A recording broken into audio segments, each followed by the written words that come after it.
All right, so welcome back to Two Dads and Six Daughters. This is our podcast with me and my best friend, my daughter's godfather, Mark Clark. What's up, man?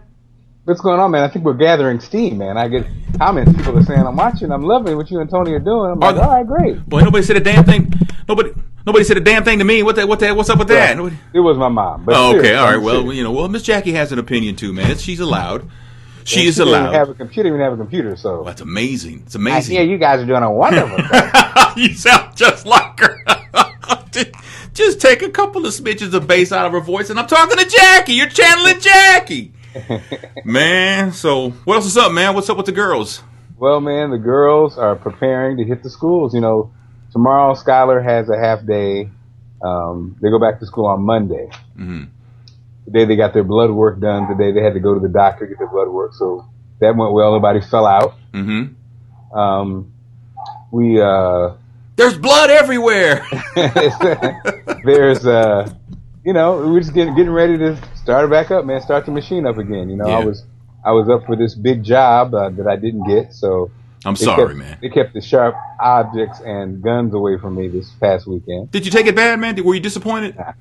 No, and it's weird because then you feel weird when people are like, because people will give you the, oh man, like I was in a barbershop today, and he said, what happened with the so-and-so? I said, I didn't get it, man. And he was like, he started giving me, to give you the line of, hey man, one door closed, another door open. Yeah, yeah. I don't want to hear that. Shut up. I don't want to hear that. If not this, why, So the biggest bed is waiting for you. So the bigger question is, why do you go to a barbershop? Taking my father-in-law. Oh, okay. I take my dad. Yeah. Okay. All right. Fair enough, man. Fair enough. Well, I mean, that's cool, man. Let me make your day, man. Let me make your day. Let me tell you how proud a godfather you should be, because Olivia today got a phone call. Uh-oh. And she is the first ever recipient of the scholarship they give, and it's a $100,000 scholarship. What? Wow. Are you serious? I'm serious, man. Man, that is so exciting. Everything is taken care of. All I got to do is pay like $4,000, man. And this is rap, man. So, it's like, man. That's man, the household breathes a sigh of relief. Man, you don't know how good I'm gonna sleep tonight. Man, I may, you know what? I may even have sex tonight. Wow. Okay. Everything in steps, man. Everything's. Hold on, man. Friday. Sorry about that. It's all right, man. That little bitch. That little bitch is loud, man. Man, that's a lot. Yo, man, that's great. Oh, dude. So I'm at home working on my video projects. I'm on vacation this week. And so I'm working on my video projects here. I did an interview earlier, and they're out gathering because Olivia moves into her dorm tomorrow. And so they're gathering all their little incidentals, tying up some loose ends, and they're at Lowe's. And she gets a phone call, and then she gets the word, and they're at Lowe's crying. All three of them, Maria, Olivia, and my wife are all crying at Lowe's, That's best.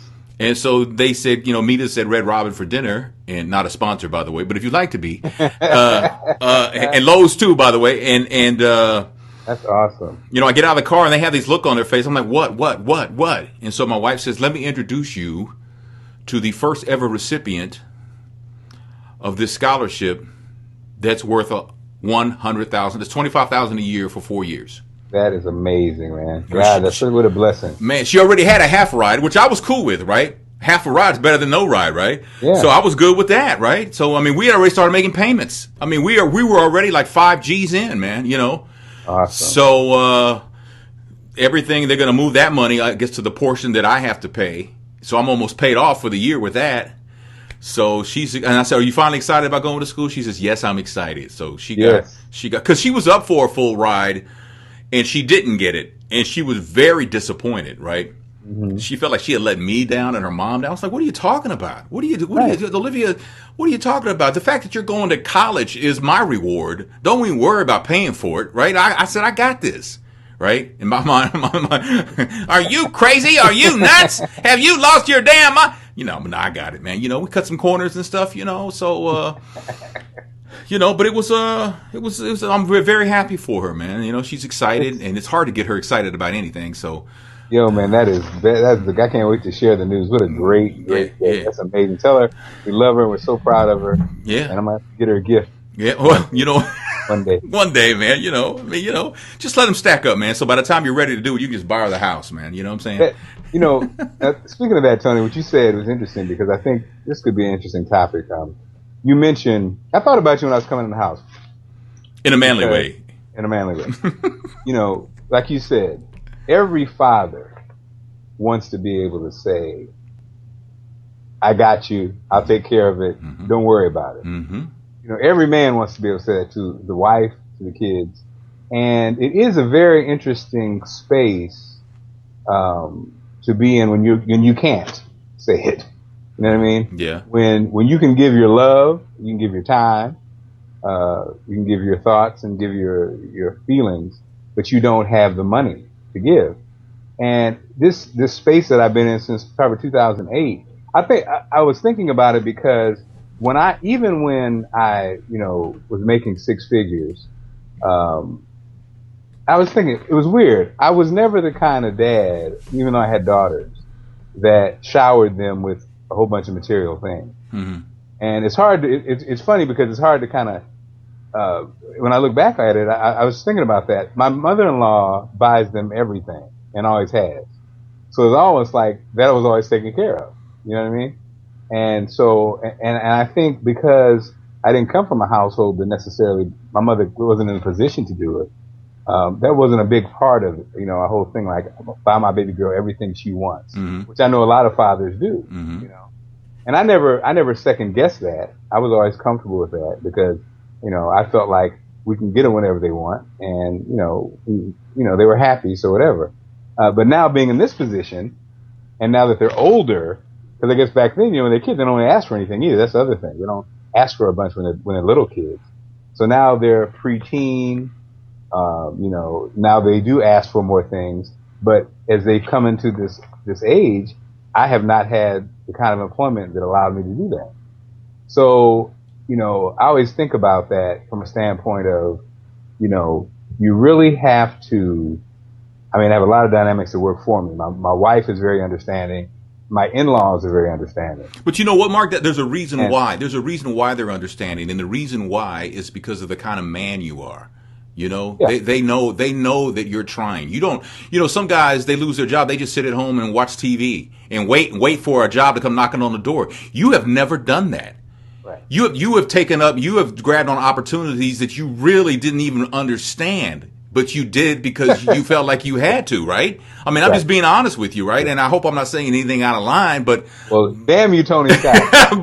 but because of the kind of man you are, and I was going to say this to you, is that your in-laws, they believe in you, and not only that, we've had lots of conversations, even when you and I work together in radio with our listeners, when women would say, if he can't pay child support, the least he can do is this, this, and this. Exactly. And though the situation is different because you're still happily married, you're still in a very great, strong marriage.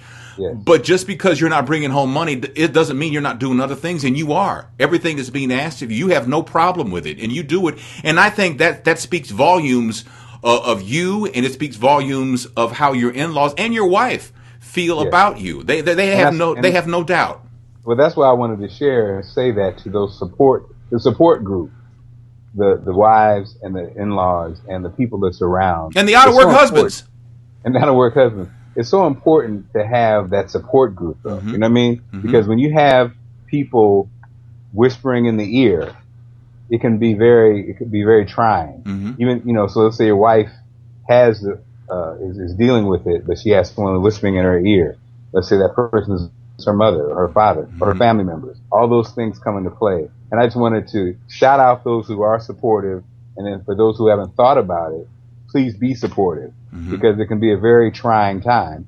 And the other part is like you said, you realize, we are living the theory that it's not just about the money. Mm-hmm. And it really isn't. Money, obviously you need money to make things happen. But, even in our situation, we had situations where, there were opportunities, for Allison. And again, for her, happiness was over the money, Mm-hmm. And I think I was thinking about, that saying that people say money is the root of all evil. I don't believe that at Well, all. I think I'm told I that think that's not true. I'm told what it yeah, is the love of money exactly, is the root because of all evil. people, right? If you put that above everything, Mm-hmm. above your character and even people, then but yeah, money is needed. Like you say, to send your baby to college, Mm-hmm. to do what you have to do, Mm-hmm. you have to have the money. But I just wanted to share that, and for all the brothers out there who are and sisters who are and people who are struggling with this economy, as Mm-hmm. we all are, just keep your head up, stay focused, and understand. I think what happens is we have, if it's a job, if it's an opportunity, we sometimes our emotions get so intertwined when it doesn't happen for you. You can slip into a depression, or you can, of course you ask the question, why me? Of course, all those things have happened, but we have to take our emotions out of those situations and look at the situations for what they are. And most of the time it has nothing to do with you. It's true. It really has nothing to do with you at all. It's just you have allowed your emotions to get involved. And then when the emotions get involved, you can become bitter and become down, but you can't let that happen. And I think at the end of the day, what you're doing, Tony, away from your main job, this path you're doing with videos, and I'm hoping to do the same thing. When you're running your own business, you really start to see how there's a whole bunch of dynamics that, if you could, you'd have a better camera, but Yeah. you can't have a better camera. Right. And the same thing applies to the jobs we work at. A lot of times if they could, they would pay you more, but they can't, Right. and in this economy, they're not. Right. In the old days, they maybe gave you that trickle down. They used to give it to the employees. Mm-hmm. Now they don't do that. They hold on to it for a rainy day. Mm-hmm. And so I remember a long time ago, Kathy Hughes, I was up for a contract and I was talking to her about it. And she said, Mark, I employ, let's say she said 2,500 people. I'm responsible for 2,500 people, and that's all I can really do. So if you're not really happy with what you're making or what you're doing here, then you have to get your own. And it was like, that wasn't what I wanted to hear. Right. I thought I was going to maybe get some, but it was very real. And that is true. When you have your own company, just think about that company. That company is providing a life for thousands, hundreds of thousands of people, whatever. And if you, instead of complaining and downing it all the time, maybe you have to start building up your own little nest or building up a system for yourself, Mm-hmm. and then living off that eventually. So. Yeah, that's a great point. That's a very good point, man. That's of course, Kathy Hughes was lying to you, but still, that's not. Well, on that same, let me paint the picture. No, because she may call you back. She made a good point. No, she made a good point. She did make a good point. Yeah, that we were being treated on a boat ride mm-hmm. for our success in Baltimore. Mm-hmm. I don't know who's in charge of the menu, which was fried chicken with, wait for it, what for dessert, Tony? What, Jell-O? Watermelon. No! What happened? I don't know what happened.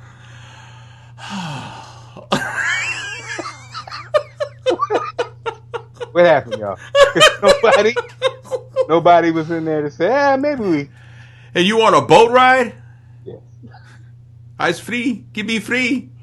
Who are you on the Amistad or something? What the hell? Well, fried chicken and watermelon? Jesus! And be fair though, they did have crab. Ah, well, hey, man. Hey, have you seen the Butler, the movie? No, I have not seen it. My in-laws they've seen it. Yeah, and we're gonna go see it. I was just looking at. Do you follow Boyce Watkins? not regularly, just of something, He was. A lot of people are dogging it or whatever, right? Now, the thing that's interesting about, I was just looking at one of his, a comment. He says that, there's a buzz in the black community about the recent release film, The Butler. Basically, his headline was, there's nothing wrong with being a butler, but that won't make us free. Well, that's his perspective, though, Mark. Well, yeah, it probably won't make us free, boys. It's about a man who, in fact, was a butler. Right. And, the message is making change any way we could. Like, the intellect, the intelligentsia. I'm probably saying that incorrectly. The smart people always, it's like blah blah blah blah blah. Well, Kevin Woodson told me one time that a black man somewhere would vote for slavery, would be pro-slavery. There's always going to be that group of people. They're entitled to their opinion. I mean, I was just going to bring up The Butler, which, by the way, just smashed the box office, which is great news. But also, actor Harry Lennox thought the movie sucked. Now, you might say, well, who's Harry Lennox? Well, if you Google him, you'll recognize him when you see him. Yeah. In fact, he says a lot more than that. He says that, what did he say about Lee Daniels? That he niggerfies it. He niggerfied it.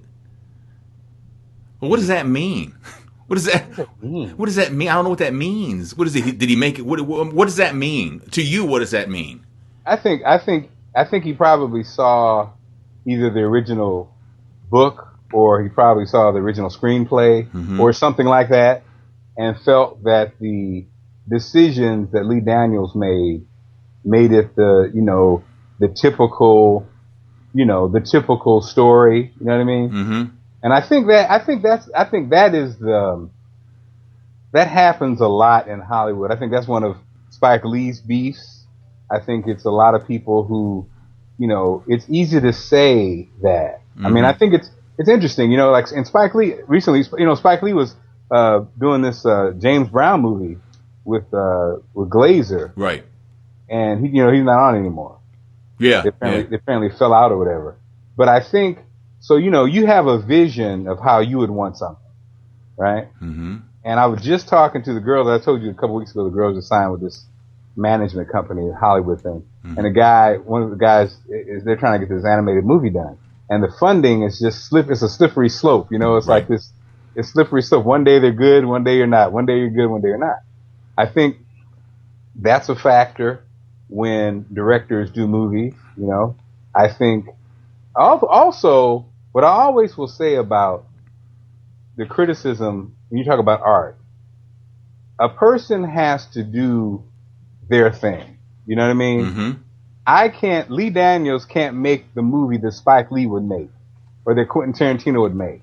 You have to ride the horse that got you there. Mm-hmm. And I think in the high stakes game of movies, when you get a movie greenlit, you go with you. You go with what you believe will work. Mm-hmm. When I say work, probably work at the box office, work success-wise, work to get your funding, Mm-hmm. And so I think when artists criticize other artists, it always ends up to me, I can't, it's like DJ, like I say, some people like so-and-so, some people like so-and-so. Mm-hmm. But at the end of the day, Tony Scott can't be Tom Joyner. Right. Or Steve Harvey. Mm-hmm. And when you got a shot, if they say, Tony, you are now have a chance to do a national syndicated show, you're not going to sound like anybody else but Tony Scott. Right. Because that's who you are. That's what brought me there. That's what brought you there. And right. I think that's, so this, again, another part about it is, my friend Safir Rob, who I work for, who's a friend that I work for, he always, two things he always say.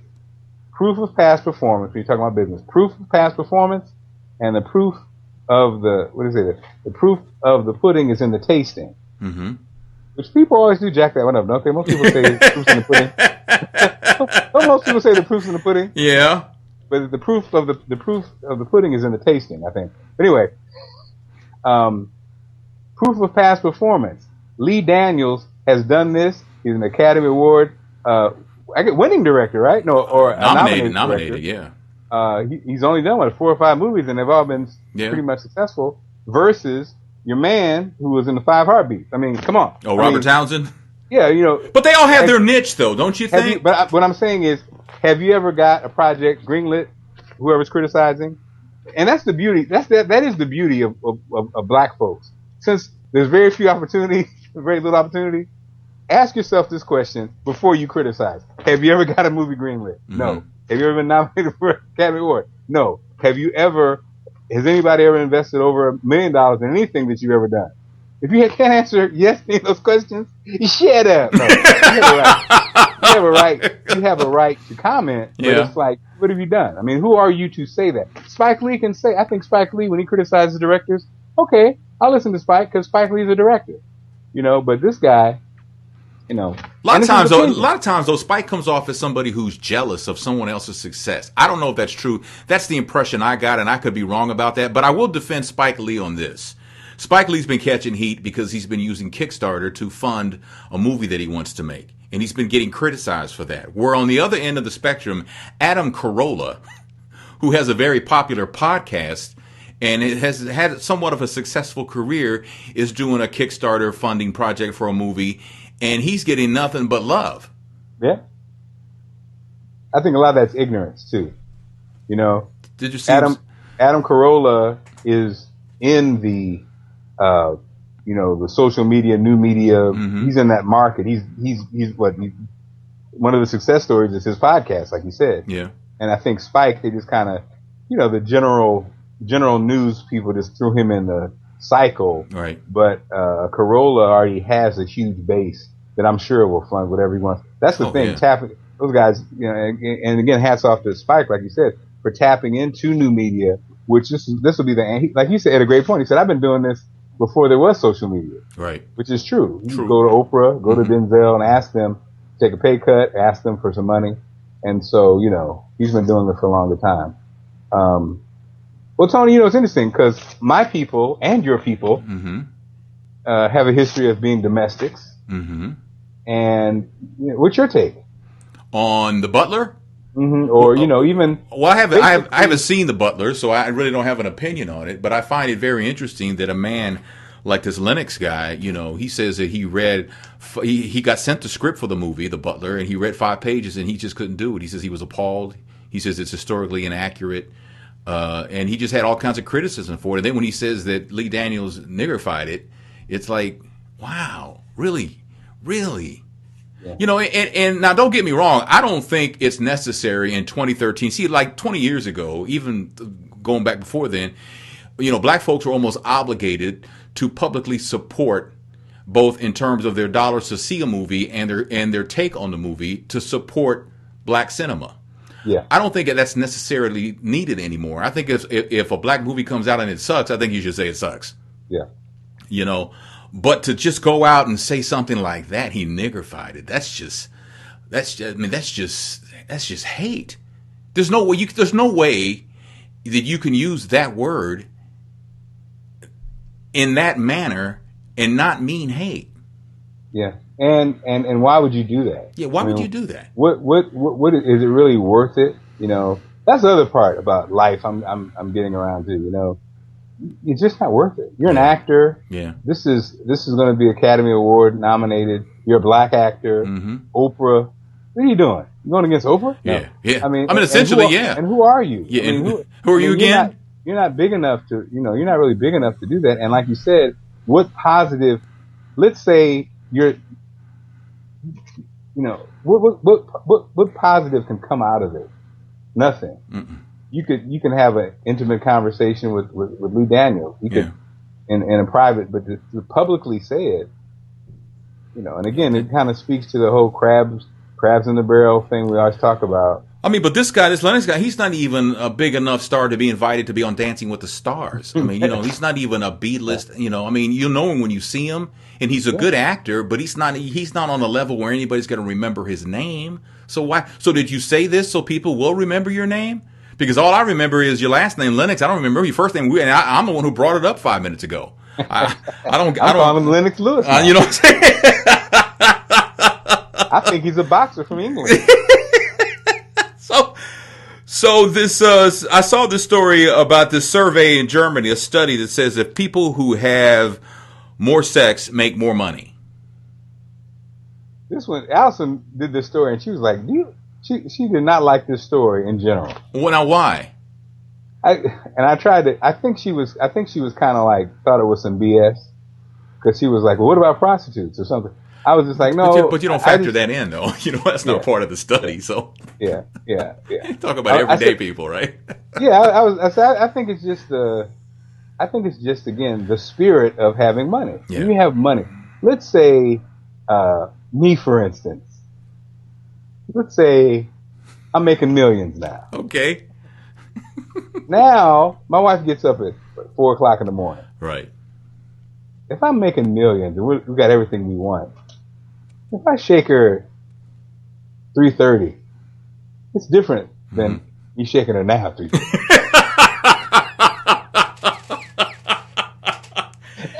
Yeah. Yeah. You know what I'm saying? Yeah. Wake up, dear. It's 3:30.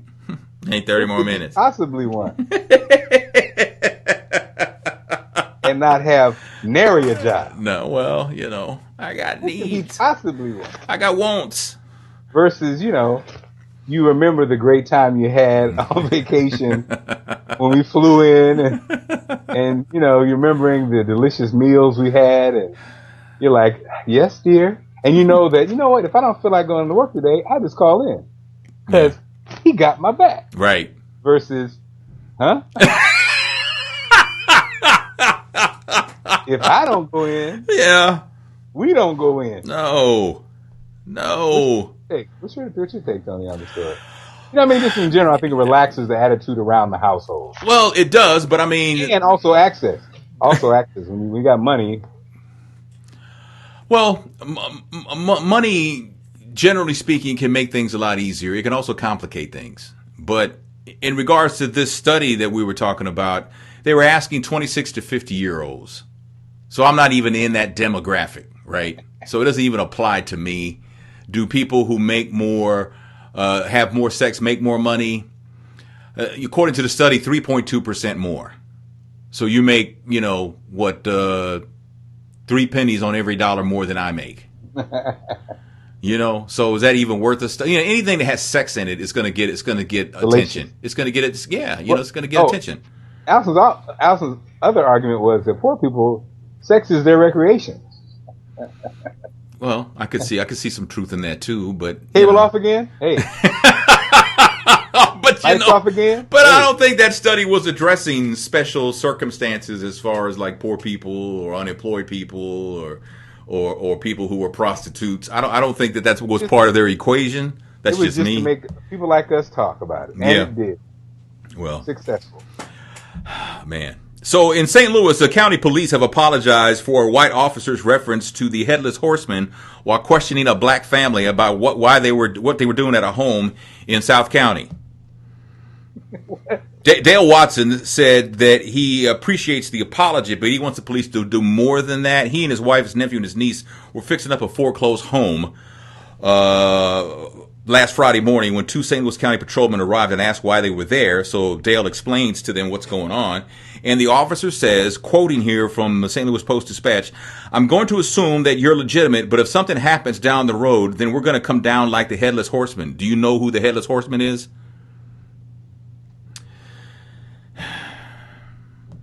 And, of course, the Headless Horseman is a Klan reference. Oh, I didn't know. Yeah, it's a Klan reference. And it's like, really? Really? You know what? I think I need his job. I think I need that police officer's job because what you did, you threatened this man. You came to this man and you asked to see everybody's ID, and they did what you asked. Okay, you asked them what they were doing here, and they told you what they were doing here. Now you have their name, their address, and the reason why they're in South County. And you're going to tell them if we come back because something goes on around here, it's going to be like the Headless Horseman. It's going to be like a Klan thing. And you're an officer of the law, and part of your duty is to protect and serve not just white people but everybody. Really, you're going to do that? I think I need your damn badge. I need your badge. I don't need you. I don't need sensitivity training for you. I don't need anything. You threatened this man with Klan-like activity if you had to come back. I need your job. I'm just glad you told me. I thought it was a Johnny Depp movie reference. I would let it pass. You know what? I can't take you nowhere, man. I can't take you. But St. Louis, it is what it is, right? I'm with you, Tony. I'm with you. I never heard that term before, but I'm with you. That's a threat. That's a threat. That's a threat. Gotta go. You got to go. Gotta go. Gots to go. I need your job. Come on, man. And I know and he is in the Klan because who knows? How'd you know that reference, by the way? No, I read it's part of the story. Horseman. You know who the Headless Horseman is, don't you? I've been like, what? What are you talking about? No, I don't. Well, it's Man, I don't know, man.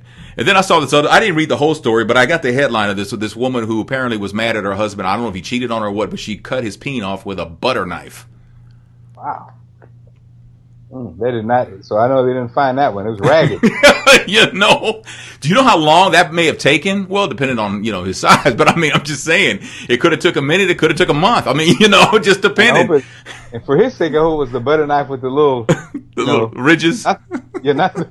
Not the real butter knife. Lord Jesus.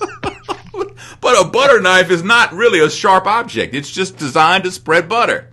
How did she do that though? Did she? I don't know. How did he not get away? Was he in the kitchen, like right by the cutting board? Was he asleep?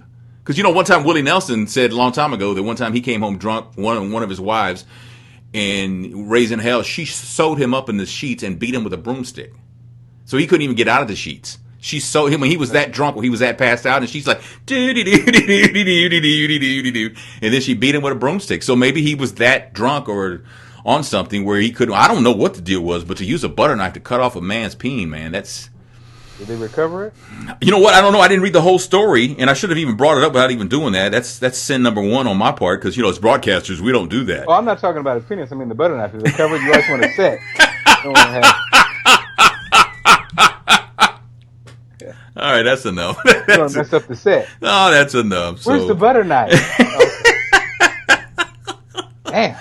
Damn, man. Damn. A lot going on. Yeah, there's a lot going on, man. But we'll wrap it up here, man. We've gone our half hour, and they always say always leave them wanting more.